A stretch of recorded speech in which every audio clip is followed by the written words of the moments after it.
সামাজিক যোগাযোগ মাধ্যমে সম্প্রতি টলিগঞ্জের নায়িকা নুসরাত জাহান তার ভক্তদেরকে উদ্দেশ্য করে নতুন একটি ভিডিও আপলোড করেন।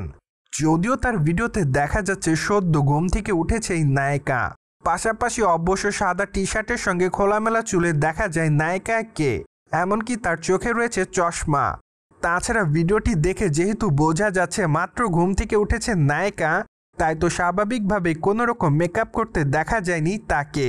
পাশাপাশি অবশ্য ভিডিওতে আরও দেখা যাচ্ছে টলিগঞ্জের নায়িকা নুসরাত জাহানের সন্তান ঈশানকে, মূলত মায়ের চুল এবং মুখের উপর দিয়ে গাড়ি চালাচ্ছে তার সন্তান। ফলে ভিডিওটিতে একটা পর্যায়ে নুসরাত জাহানকে বলতে দেখা যায়, আমার ওপর দেখ কেন তোমার গাড়ি চালাচ্ছ। যদিও মায়ের কথার কোনো রকম প্রভাব ঈশানের উপর পড়তে দেখা যায়নি, তাই তো বলাই বাহুল্য যে ভিডিওতে আবারও দেখা যাচ্ছে সে তার মায়ের উপর দিয়ে গাড়ি চালাচ্ছে। ফলে নায়িকার চুলের শেপটা অনেকটাই নষ্ট হয়ে যায়, তাতেই অবশ্য সম্প্রতি বেঁধেছে বিপত্তি।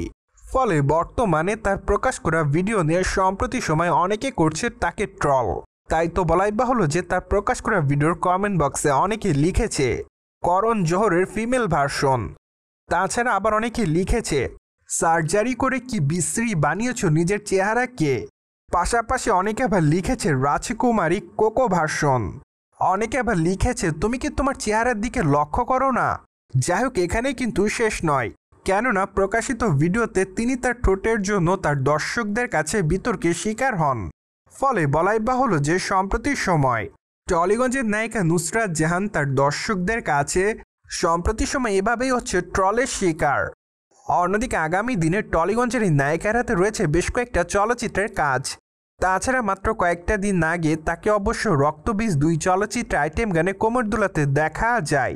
যদিও গানটিতে অবশ্য তার মার্কাটারি ফিগার তার দর্শকদের কাছে নজর কাড়ে, তাই তো বলাই বাহুল্য যে গানটি প্রকাশে আসার পর থেকেই সামাজিক যোগাযোগ মাধ্যমে লাইমলাইটে ছিলেন টলিগঞ্জের এই সুন্দরীতম তারকা।